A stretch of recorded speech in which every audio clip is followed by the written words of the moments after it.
Magandang hapon po sa ating lahat mga kabayan. Kasama natin ngayon ang buong pamilya. Si Ate Gemma, si Kuya Jandre, Jeric, and si Darang, at si John, at si sino yung bunso mo? Si GM? Yes, kasama po silang lahat mga kabayan. Dahil mamasyal kami, at the same time po mga kabayan, mamasyal, pero ang pasyal namin mga kabayan, mamimili kami ng mga school supply. Wow! Para wala ng problema si Ate Gemma, school supply ng kanyang mga anak, mula sa panganay hanggang sa bunso, pati sa tatay, pati sa nanay na rin mga kabayan, mag-aral silang lahat. No, yes, galing po yan sa pagmamahal ni Ma'am Jennifer Paraiso Igli from Moyoc, North Carolina, USA. Nagpaabot ng 12,000 pesos para sa school supply. O, diba, bonggesios? Completos, Ricados, Mochos, Gracios, Indonesios, Filipinos, USS.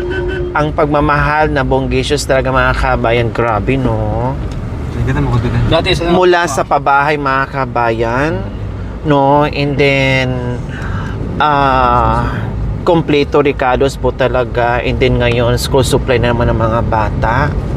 Grabe yung mga kabayan, bihira lang talaga na ganyan ang ipagkaloob ng bonggang-bongga. Kasi yan ang sinasabi ko po mga kabayan, na ang pagbibigay natin ng biyaya ay konforme at depende sa sitwasyon at sa pamilya, at higit sa lahat sa ating mga mapagmahal and very generous sponsors kung anong dating na biyaya na marireceive po natin. Diba? Gaya ng sinabi ko, kung ito lang ang matatanggap, pasasalamatan, bonggang-bongga ang matatanggap natin, syempre, hindi natin na mapipigilan. Syempre, thankful tayo kasi bonggang-bongga yung nare-receive ng ating mga ibang recipient po mga kabayan. Pero may awa ang Panginoong Diyos mga kabayan.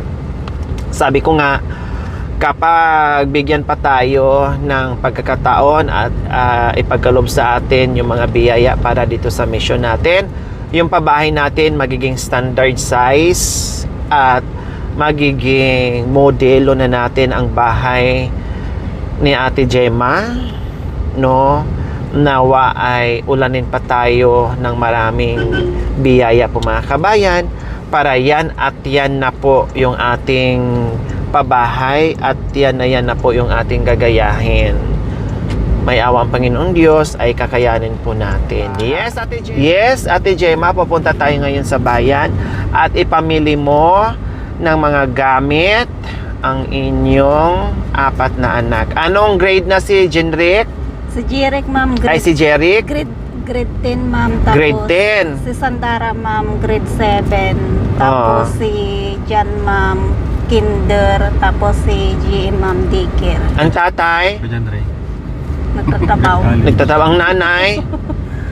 Mag-aral na kayo lahat diba? So ngayon si Jenric saan siya mag-aral? Sa National, ma'am. Sa National High School. Dalawa sila ni Darang. Opo, ma'am. So sabay sila.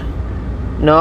Isa ang school nila, tama? Opo, ma'am. Then, ito namang dalawa mong anak sa Diyan sa ano? sa barangay lang. Opo, ma'am. So, medyo malayo pa rin ang barangay, di ba? Opo, Yung ma'am. ano nila, kailangan pa rin lang yung service. Tapos, yung dalawang high school mo, lalong mas malayo.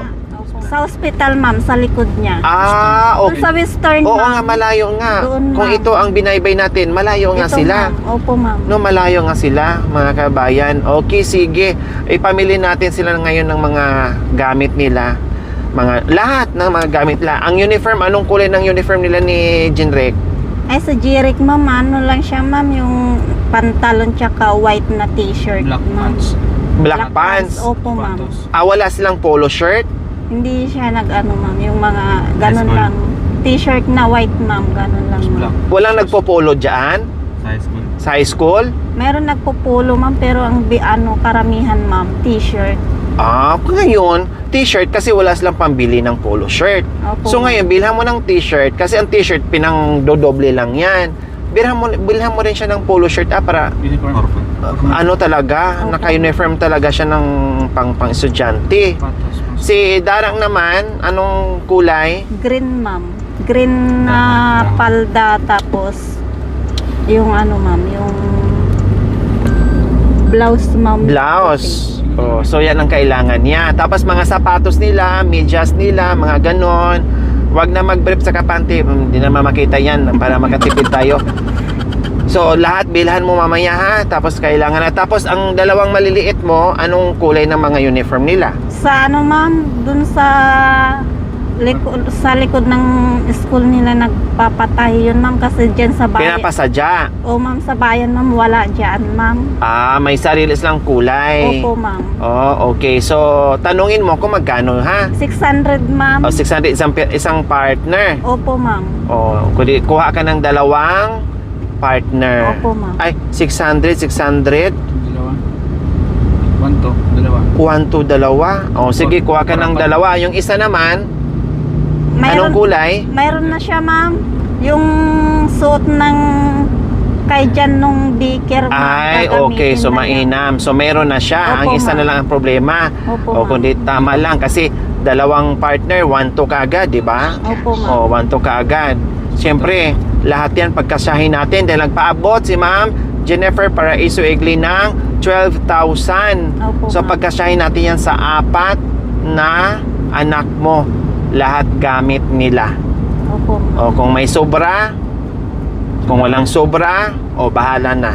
Basta makumpleto natin yung pangangailangan ng mga bata, ha? Opo, ma'am. Anong pakiramdam ngayon na hindi lang bahay, hindi lang yung nagkasakit ka, pati pa itong mga school supply na number 1 din problema sa mga magulang, kung saan kukuha pambili ng mga gamit na ngayon hindi mo na problemahin, at buong-buong binigay sa'yo ng bongga itong mga biyaya, Ate Gemma. Siyempre, ma'am, nagpapasalamat ako, ma'am, sa nag-sponsor ng mga gamit ng mga anak ko. Kung wala sila, ma'am, hindi ko alam, ma'am, kung saan kami, yung mga gamit niya. Siguro, kung wala yan, ma'am, yung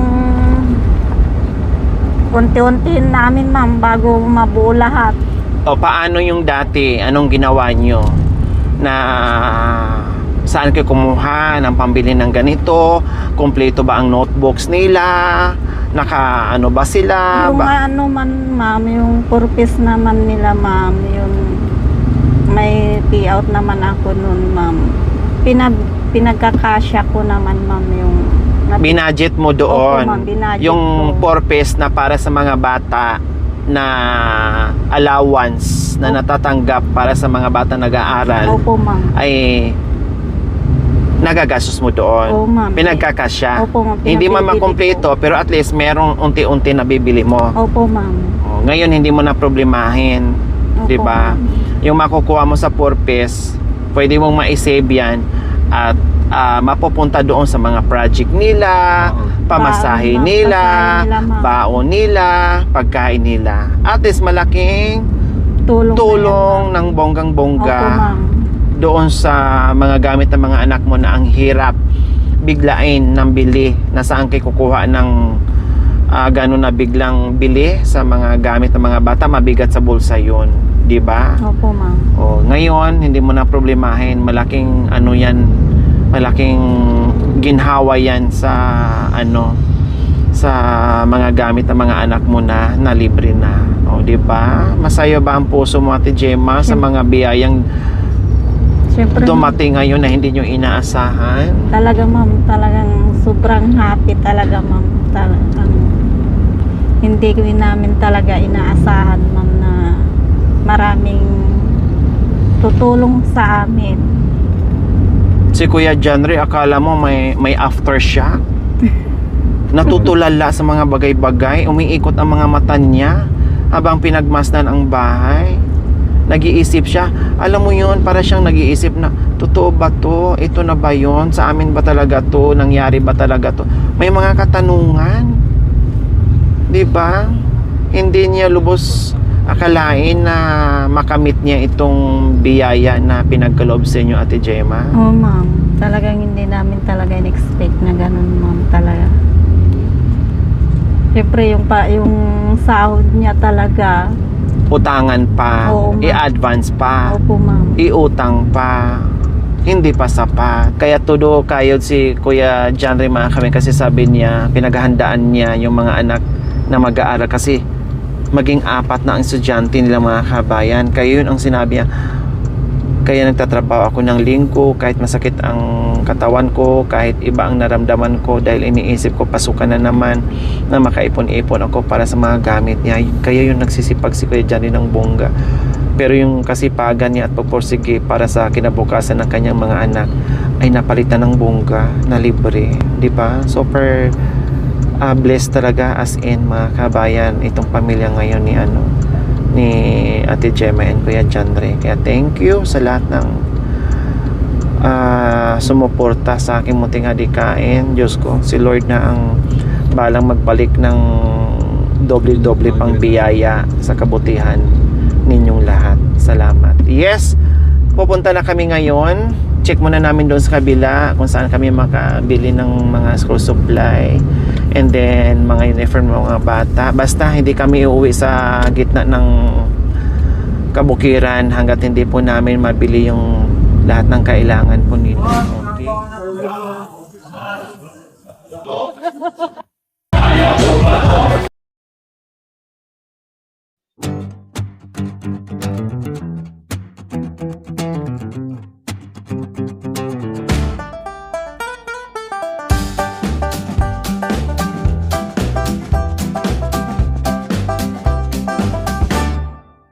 Balik eskwela na may sigla sa umaga, mga batang nangangarap, dalay ng pag-asa.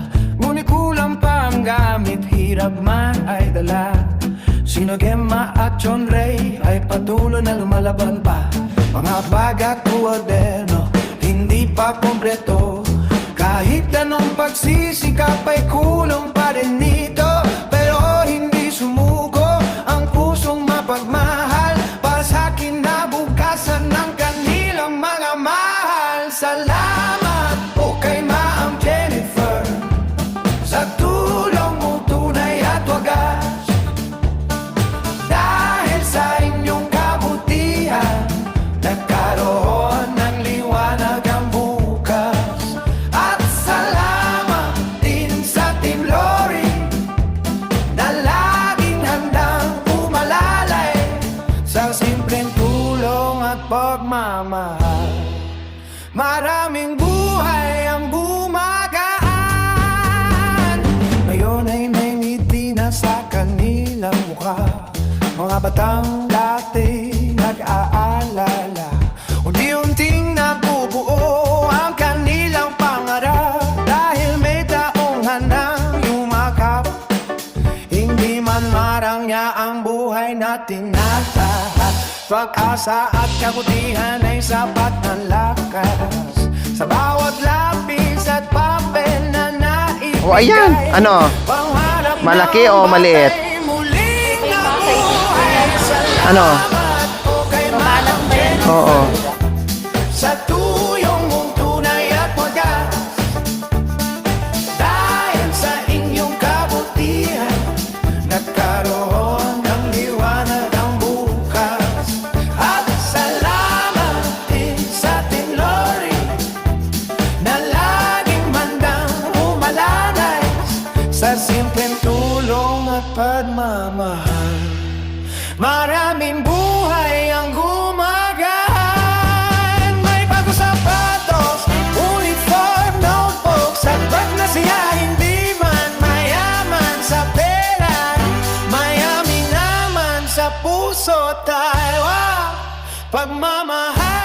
kapwa siyang puhunan na kaya may hindi matutumbasan. Salamat po sa lahat ng tumutulong sa bawat batang may pangarap.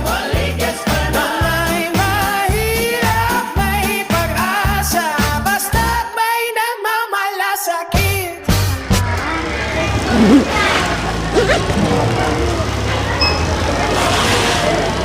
Punbans. Ay, hindi sila gumagamit ng ganyan. Tandara ko, balik mo na lang anak. Ay, oglo. O di daw sila gumagamit ng ganyan. Ah, hindi sila gumagamit ng ganyan. High school sila man.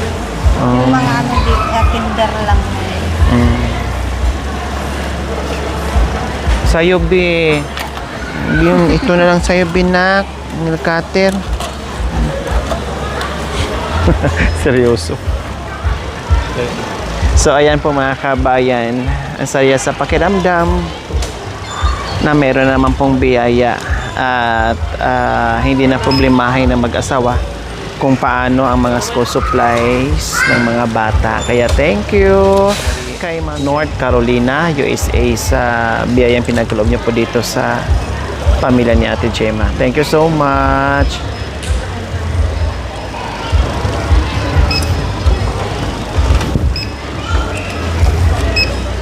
Thank you, Mama. Thank you. Thank you. Hindi ko muna gamitin yung gift check ko. Sa kanila pagbalik. Oh, ito lang muna ang ano, ang school supplies. Opo.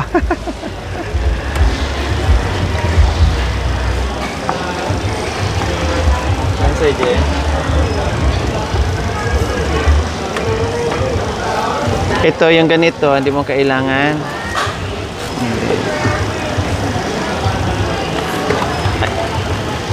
May ano ba dito? Wala atang UC? Naghahanap ng UC si ano? Mong bawal dito. Hindi, lalabas sana siya. Ah, wala sila.